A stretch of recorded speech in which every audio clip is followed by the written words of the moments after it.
When my father-in-law, Daniel Thompson, moved into our home, it was supposed to be temporary. His wife had passed away unexpectedly 6 months earlier, and although he tried to keep a strong face for the family, I could see the quiet grief shadowing his eyes. My husband, Mark, thought having him live with us for a while would help him heal. I agreed. Families should be there for each other in hard times, but I never could have predicted what would unfold in the weeks that followed. Daniel had always been polite but distant, the kind of man who spoke when necessary but rarely shared anything personal. He had worked as a carpenter for over 30 years, his hands rough and scarred from decades of labor, and his posture still straight despite his age. There was a quiet dignity to him, the kind that made people respect him, without him having to say a word. At first, life in the house felt normal enough. He kept to himself most of the day, reading old paperbacks in the living room or tinkering in the garage. But after a couple of weeks, I started to notice odd little things. His bedroom door was always locked when he wasn't inside, and sometimes at night I'd hear faint noises coming from upstairs, like the sound of drawers opening and closing. One rainy Thursday afternoon, when Mark was away on a business trip, I was folding laundry in the hallway when I heard a soft thump from Daniel's room. The door was slightly ajar, and light spilled out into the hallway. I hesitated for a moment, then knocked gently. "Daniel? Is everything okay?" No answer. I stepped closer and pushed the door open a little more. He was standing beside the bed, his back to me, holding a small wooden box. His shoulders tensed the moment he realized I was there. For a brief second, I saw something in his eyes, a flicker of alarm, maybe even fear, but it was gone as quickly as it came. "I didn't mean to interrupt," I said softly. "I thought I heard something."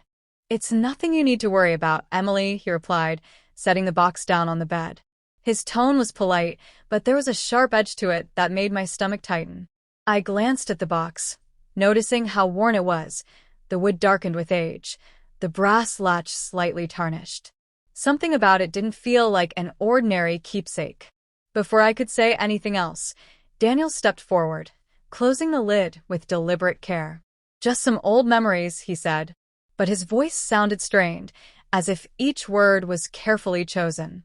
For the rest of the day, I couldn't get that image out of my head. The way he had clutched the box, the guarded look in his eyes, the way he had locked his bedroom door afterward. It wasn't curiosity alone that made me think about it. It was the feeling that whatever was inside that box carried weight, maybe even danger. That night, as the rain continued to patter against the windows, I lay in bed staring at the ceiling, replaying the moment over and over. I told myself it was none of my business, but deep down, I knew that whatever Daniel was hiding might affect our family more than I wanted to admit. The next morning, I woke to find Daniel already in the kitchen making coffee. He greeted me with a small smile, but I couldn't help noticing the faint dark circles under his eyes, as if he hadn't slept much. We exchanged polite conversation, but the air between us felt different now, charged, uneasy. Later that day, when he went out to the hardware store, I passed by his bedroom door. It was unlocked for once. I froze in the hallway, my heart pounding. Every instinct told me not to go in, but my curiosity and a creeping sense of dread pushed me forward. Inside, the room was neat and sparse, almost too clean.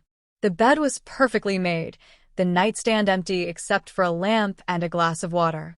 My eyes went straight to the dresser, where the wooden box sat, right where I'd last seen it. I approached it slowly, my fingers trembling as I reached for the latch. The brass felt cold under my touch.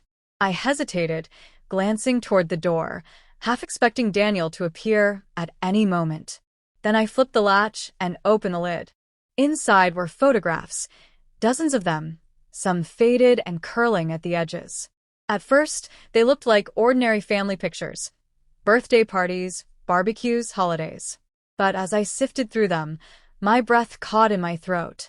There were images of people I didn't recognize, all taken in the same small, dimly lit bedroom. And in several of them, the people looked terrified.